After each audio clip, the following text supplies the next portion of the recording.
নমস্কার। বাংলা গল্প ঘরের সমস্ত শ্রোতা বন্ধুদের স্বাগত জানিয়ে আজকের গল্প পাঠ শুরু করতে চলেছি। আজ আপনাদের যে গল্পটি পাঠ করে শোনাতে চলেছি আশা করি খুব ভালো লাগবে। তাহলে প্রথম থেকে শেষ পর্যন্ত শুনতে থাকুন। শুরু করছি আজকের গল্প পাঠ। সুনীল গঙ্গোপাধ্যায়ের লেখা চোখাচোখি।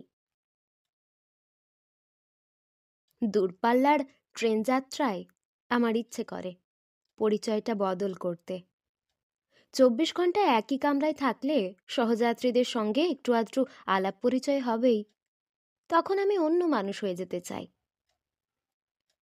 টিকিট ছিল চেয়ার কারের। ট্রেন ছাড়ার আগেই দেখলুম সেখানে 3 জন আমার মুখ চেনা। এদের মধ্যে একজনের সাহিত্যবাতিক আছে। আমি মনে মনে প্রমাদ গুনলুম, সারা রাস্তা বকবক করে যেতে হবে এদের সঙ্গে, অথচ দুখানা না পড়া বই সঙ্গে নিয়ে এসেছি। তাছাড়া চলন্ত প্রাকৃতিক ছবি দেখার সময় আমার কথা বলতে ভালো লাগে না। পাশের কামরাটা air condition two tier sleeper. ভাড়া অনেক বেশি, কিন্তু আমার এবারে দিল্লি যাত্রার ভাড়া কোনো এক গৌরীসেন দেবে। প্রায় শেষ মুহূর্তে যাওয়া ঠিক হয়েছে, তাই চেয়ার কার ছাড়া অন্য টিকিট পাওয়া যায়নি। কিন্তু ট্রেন ছাড়ার পর সব ক্লাসেই দুটি একটি ফাঁকা সিট থাকে। বর্ধমান স্টেশনে নেমে আমি পাশের কামরার কন্ডাক্টর গার্ডকে জিজ্ঞেস করলুম, আমাকে 2 টায়ারের একটা সিট দিতে পারেন? এইসব ক্ষেত্রে কখনো কখনো ঘুষের ব্যাপার থাকে, আমি জানি। বিপন্ন ব্যক্তিরা 50-100 টাকা দিয়ে সিট নিতে রাজি হয়। যেহেতু আমি যে কাজ করি তাতে কোনো দিনও ঘুষ পাওয়ার কোনো সম্ভাবনাই নেই, সেই জন্য আমি কারোকে কখনো ঘুষ দিই না। ঘুষ আটকাবার একটা মোক্ষম ওষুধও আমার জানা আছে। কালো কোট পরা লোকটির চোখের দিকে সরাসরি তাকিয়ে আমি আবার বললুম, আমি খবরের কাগজে কাজ করি। সঙ্গে সঙ্গে কাজ হলো। লোকটির কঠোর মুখখানা নরম হয়ে গেল। বিনীত গলায় বলল, একটু অপেক্ষা করুন, আসানসোল কোটা আছে, সেখানে যদি কেউ না ওঠে তাহলে আপনি পেয়ে যাবেন। আসানসোল পর্যন্ত আমি ঘুমের ভান করেই রইলুম এবং তারপরেই সুটকেস সাথে নিয়ে চলে এলুম পাশের কামরায়। 2টি বার্থ খালি আছে। একটি এর মধ্যেই বিল করা হয়েছে, এক মারোয়ারি ভদ্রলোককে। আমাকে দেওয়া হলো প্যাসেজের ধারে একটি ওপরের বাঙ্ক। তাই সই। রিজার্ভ কম্পার্টমেন্ট মাঝপথে কেউ উঠলে অন্য যাত্রীরা সন্দেহের চোখে তাকায়। বিনা টিকিটে যাত্রী মনে করে, বসবার জায়গা দিতে চায় না। আজকাল আবার যখন তখন ট্রেনে ডাকাতের উপদ্রব। সুটকেসটা একটা বাঙ্কের তলায় চালান করলুম। কিন্তু মুশকিল হচ্ছে এই যে দিনের বেলায় কেউ ওপরে উঠে শুয়ে থাকতে পারেন না। তাছাড়া বাংলা, বিহার, উত্তরপ্রদেশের পট পরিবর্তন দেখতে আমার সবসময় ভালোই লাগে। নিচের বাঙ্কের পুরনো যাত্রীরা সবাই সুজনি বিছিয়ে আধো শোয়া হয়ে আছে। আমার যেখানে জায়গা তার নিচের বাঙ্কে পুরো দস্তুর বিছানা পাতা। মিশমিশে কালো সিল্কের শাড়ি পরা একজন প্রৌঢ়া মহিলা সেখানে পা ছড়িয়ে বসে একখানা পেপার ব্যাগ বই পড়ছেন। নিয়ম অনুযায়ী দিনের বেলা নিচে বসার আমার ন্যায্য অধিকার আছে, কিন্তু একজন মহিলা একেবারে বিছানা টিছানা পেতে ফেলেছেন। তাকে নিয়ম দেখানো ঠিক সঙ্গত নয়। আজকাল ট্রেনে ভদ্রতা সভ্যতা উঠে গেছে। ডেলি প্যাসেঞ্জাররা যে কোনো কম্পার্টমেন্টে যখন তখন উঠে পড়া, গাজোয়ারি করে রিজার্ভ সিটের যাত্রীদের ঠেলে ঠুলে বসে পড়ে। প্রতিবাদ করতে সাহস পায় না, কিন্তু এসব দেখে মর্মাহত হই।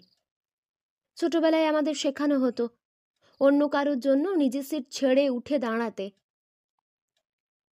আমি পাশেই এক শুয়ে থাকা ভদ্রলোককে জিজ্ঞাসা করলুম, একটু বসতে পারি?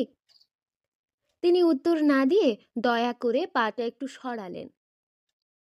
চোখ বুলিয়ে দেখলুম এই কামরায় আমার কেউ চেনা নেই। সঙ্গে সঙ্গে স্বস্তির নিঃশ্বাস ফেলে আমি অন্য মানুষ হয়ে গেলুম।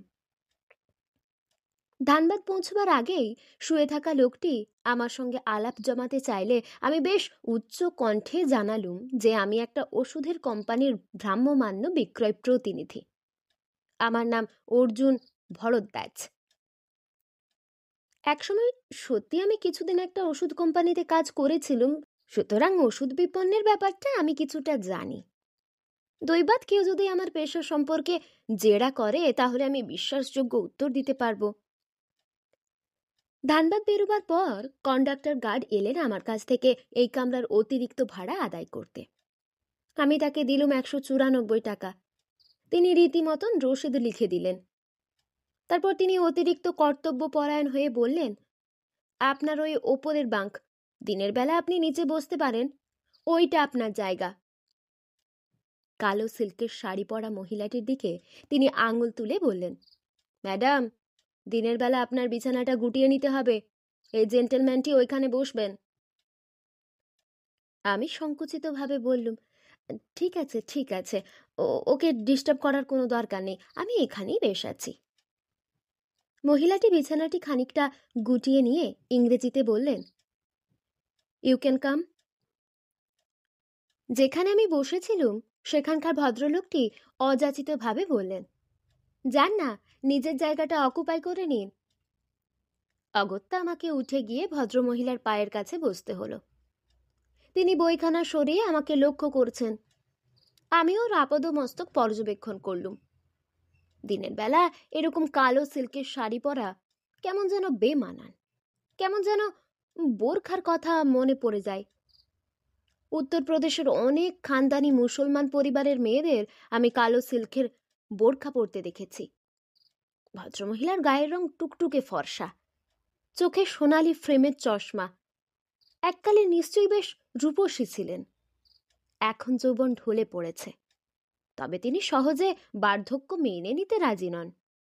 মুখের চামড়ার মসৃণতা চলে গেলেও চোখে সুরমা, ভুরুতে কাজল, মাথায় চুল নিশ্চয়ই কালো রং করা। এই বয়সের কোনো কোনো রমণীর একটা বিষণ্ণ সৌন্দর্য থাকে, গোধূলির আলোর মতো, খাঁচায় আটকানো হরিণীর চোখের মতন। ভদ্রমহিলা মুসলমান বলেই মনে হলো, কিন্তু এই বয়সের মুসলমান রমণীরা একা একা কি ভ্রমণ করতে পারেন? ওর উপস্থিতির মধ্যে একটা বেশ আভিজাত্য আছে। আমি ওর সঙ্গে নিজে থেকে কথা বলার কথা ভাবতেই পারিনি। বই খুলতে যাচ্ছিলুম, উনি প্রথম জিজ্ঞাসা করলেন, আপনি কোথায় যাবেন? আমি সংক্ষেপে বললুম, দিল্লি। উনি আবার জিজ্ঞাসা করলেন, তাহলে আপনার কাছ থেকে অত কম টাকা নিল কেন? দিল্লির ভাড়া তো অনেক বেশি। আমি 2-1 মুহূর্ত চুপ করেই রইলুম। মহিলাটি ভেবেছেন আমি বিনা টিকিটে এই কামরায় উঠে পড়ে কিছু টাকা দিয়ে ম্যানেজ করে নিয়েছি।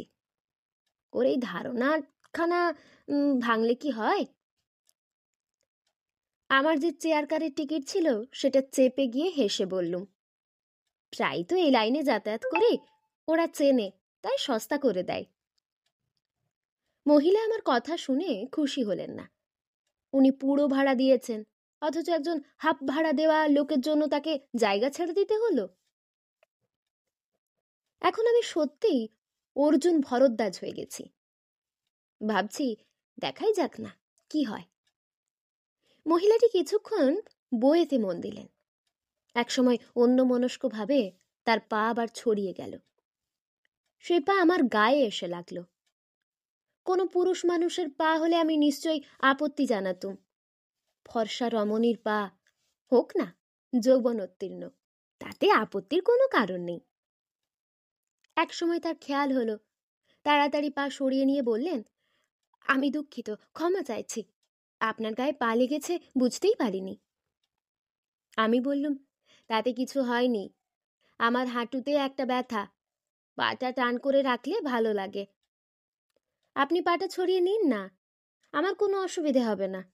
এমন সুন্দর ফর্সা পা, পরিষ্কার তকতকে, এর ছোঁয়া পেতে ভালোই লাগে। কথাটা বলে ফেলেই আমি লজ্জা পেলুম। কোনো অচেনা মহিলাকে ভালো করে আলাপ হওয়ার আগেই এতখানি স্তুতি করার ঠিক আমার স্বভাবসঙ্গত নয়। তবু কেন এরকম বললুম? ওষুধ কোম্পানির প্রতিনিধিরা খুব চটপটে হয়, কোনো কিছু বলতেই তাদের মুখে আটকায় না। আমি এখন সেই ভূমিকায়। মহিলাটি আমার দিকে এক দৃষ্টিতে তাকিয়ে রইলেন। একসময় তিনি নিশ্চয়ই তার রূপের অনেক স্তুতি শুনেছেন। ইদানিং আর কেউ হয়তো এমনভাবে বলবে না। খানিকটা অবাক হয়েছেন মনে হলো। শেষ পর্যন্ত পা দুটো তিনি আবার ছড়ালেন। আমি চেষ্টা করে একটু সরু হয়ে বসলুম। তিনি জিজ্ঞেস করলেন, আপনি কোন কোম্পানিতে কাজ করেন? একসময় আমি অনেক ওষুধ কোম্পানির প্রতিনিধির সঙ্গে মিশেছি। অনেকে এখনো আমার বন্ধু। আমার ঘনিষ্ঠ এক বন্ধু যে কোম্পানিতে কাজ করে সেই জার্মান কোম্পানিটির নাম বলে দিলুম, এবং সেই সঙ্গে যোগ করলুম আমাকে দিল্লি, কানপুর, এলাহাবাদ এইসব অঞ্চলে বেশি ঘুরতে হয়। আপনার সঙ্গে কার্ড আছে? এইবার আমি প্যাঁচে পড়লুম। ঠিক তো, এইসব প্রতিনিধিদের সবসময় নিজস্ব কার্ড নিয়ে ঘুরতে হয়। এটা আমার খেয়াল হয়নি। চোখের পাতা না কাঁপিয়ে বললুম, হ্যাঁ আছে। উঠে দাঁড়িয়ে প্যান্ট ও শার্টের পকেট চাপড়ে বললুম, ও সুটকেসের মধ্যে রয়ে আছে, আপনাকে দিচ্ছে একটু পর। মহিলা বললেন, আমি কানপুরে নামব, অনেক দেরি আছে। সেই রাত্রি 3টের সময়। ট্রেনে দুলুনিতে আমার ঘুম পায় খুব। যদি রাত্রিরে ঘুমিয়ে থাকি, কন্ডাক্টর গার্ড কি আমাকে ডেকে দেবে? আমি বললুম, আমিও ডেকে দিতে পারি, ট্রেনে আমার ঘুম আসে না। ধন্যবাদ। আপনি কি ট্রেনে প্রায় যাতায়াত করেন? না, মানে 10 বছর পর এই প্রথম। আমি ভেবেছিলাম এই ট্রেন যাত্রায় কারোর সঙ্গে কথা না বলে চুপচাপ কাটাবো। সেই জন্যই আমার ছদ্মবেশ ধারণ। কিন্তু আমি নিজে থেকেই এই মহিলার সঙ্গে বেশি বেশি কথা বলছি যেন। বোধহয় আমার ছদ্মবেশটা ভুল হয়েছে। ওষুধ কোম্পানির প্রতিনিধিরা খুব সপ্রতিভ হয়। তারা চটপট নতুন লোকের সঙ্গে ভাব জমিয়ে ফেলতে পারে। মহিলাটি সমস্ত কথাই বলছেন ইংরেজিতে, উচ্চারণ নির্ভুল। তাতে একটু আশ্চর্য লাগে।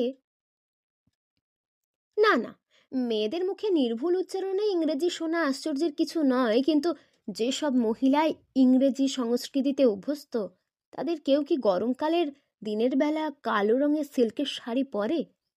শুধু তাই নয়, ভদ্রমহিলার মাথায় ঘোমটা দেওয়া। লক্ষ্য করে দেখলুম সেটা একটা আলাদা পাতলা কালো ওড়না। 10 বছর ট্রেনে চাপেননি, এখন উনি একলা কোথায় যাচ্ছেন তা জানার জন্য আমার এত কৌতূহলী বা কেন? সন্ধে হয়ে এসেছে। ভদ্রমহিলা একবার নামলেন, বোধহয় বাথরুমে যাবেন। আমি জানালা দিয়ে চেয়ে রইলুম বাইরের দিকে। বাংলার সরল ভূমি ছেড়ে এখন ট্রেন ছুটেছে বিহারের পার্বত্য এলাকার দিকে। সূর্য ডুবে গেছে, তবু আকাশের সব আলো এখনো মিলিয়ে যায়নি। ছোট ছোট পাহাড়গুলির ওপরে যেন স্মৃতির মতন ছায়া পড়েছে। ভদ্রমহিলার নাম জানা হলো না, জানা যাবেও না। মহিলার নাম অকারণে জিজ্ঞাসা করা যায় না। একটু বাদে মহিলা ফিরে এলেন বাথরুম থেকে।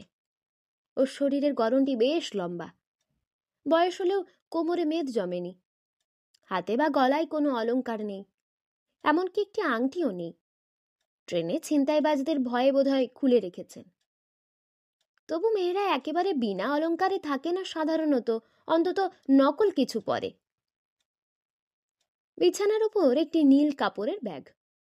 ভদ্রমহিলা ওপরে উঠে যেতেই তার হাতের ধাক্কায় ব্যাগটা ছিটকে মাটিতে পড়ে গেল। ঝনঝন শব্দ হলো। টাকা পয়সার নয়, অন্য কিছুর। আমি ব্যাগটা তুলে নিলাম মাটি থেকে।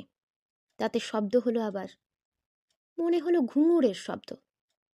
হ্যাঁ, কোনো সন্দেহ নেই। ভদ্রমহিলা যেন খানিকটা ব্যস্ত হয়ে কাপড়ের ব্যাগটা নিয়ে আমার হাত থেকে নিয়ে নিলেন। সেটা পিঠের কাছে রেখে জানালা দিয়ে তাকালেন বাইরে। অর্থাৎ এখন আমার সঙ্গে কথা বলতে আর চান না। এক প্রৌঢ়া মহিলা সঙ্গে ঘুঙুর নিয়ে চলেছেন কেন? নর্তকী নাকি? এই বয়সে নাচ কি মানায়? উনি বললেন, ওর হাঁটুতে ব্যথা, হয়তো হয়তো কারোর জন্য ঘুঙুর উপহার নিয়ে যাচ্ছেন। ভদ্রমহিলা পা মুড়ে আমার দিকে পেছন ফিরে বসলেন। চকিতে তাকালেন 2-1 বার। কিছু কি বলতে চান? উনি কি চান আমি কিছুক্ষণের জন্য উঠে যাই? প্রসাধন প্রসাধন করবেন? এয়ার কন্ডিশন কামরায় সিগারেট খাওয়ার জন্য এমনিই মাঝে মাঝে বাইরে যেতে হয়। বেশ অনেকক্ষণ সিগারেট টানা হয়নি। আমি উঠে এলাম, কিন্তু কৌতূহল রয়ে গেল। কিছু যেন একটা রহস্য আছে। বাইরে থেকে যা দেখা যায় তার ভেতর থেকে হঠাৎ একটা কি যেন উঁকি মারে। কাছের দরজা। আমি একটু আড়ালে দাঁড়িয়ে উঁকি মারলুম। ভদ্রমহিলা হাঁটু গেড়ে বসেছেন, হাতে একটা ছোট্ট বই, যতদূর মনে হচ্ছে উর্দুতে লেখা। প্রথম দেখে আমার যা ধারণা হয়েছিল দেখা যাচ্ছে সেটাই ঠিক। মহিলা মগরেবের নামাজ পড়ছেন। ইনি শুধু মুসলমান নন, রীতিমতো ধর্মপ্রাণা। ট্রেনের মধ্যেও নামাজ পড়া বাদ দিতে চান না, অথচ ইনি শুধু ইংরেজিতে কথা বলেন। এর সঙ্গে একটা থলির মধ্যে আবার ঘুঙুর। কোনোটার সঙ্গে কোনোটা মেলে না। নামাজ শেষ করতে কতক্ষণ সময় লাগে আমার ঠিক ধারণা নেই। পরপর 2টি সিগারেট শেষ করলুম। তারপরেও কিছুক্ষণ দাঁড়িয়ে রইলুম বাইরে দরজায় ঠেস দিয়ে। আমি এখন অর্জুন ভরদ্বাজ। তবু আমার বুকের মধ্যে এত কৌতূহল ছটফট করছে কেন? অর্জুন ভরদ্বাজের কি এরকম হয়? ফিরে এসে দেখলুম প্রার্থনা শেষ হয়ে গেছে। মহিলাটি এখন একটা কৌটো খুলে কিছু খাচ্ছেন। আমার মনে পড়ল উনি সারা দিন কিছুই খাননি। আমরা লাঞ্চ খেয়েছি, বিকেলে চা খেয়েছি, উনি বেয়ারাদের ফিরিয়ে দিয়েছেন। আচ্ছা, এখন কি রোজার মাস চলছে নাকি? আমার সঙ্গে চোখাচোখি হতেই ভদ্রমহিলা চোখ ফিরিয়ে নিচ্ছেন। কিছুক্ষণ আগে পর্যন্ত উনি আমার সঙ্গে বেশ গল্প করছিলেন। ওই ঘুঙুরের থলিটা আমি দেখে ফেলার পরেই কেমন যেন বদলে গেলেন। উনি ভাবছেন আমি কি ওর ব্যাপারে কিছু সন্দেহ করেছি? না, সন্দেহ নয়, তবে একটু খটকা লেগেছে ঠিকই। খানিক বাদে পৌঁছে গেলুম গয়া স্টেশনে। শরীরের আড় ভাঙার জন্য নেমে প্ল্যাটফর্মে পায়চারি করতে লাগলুম খানিকটা।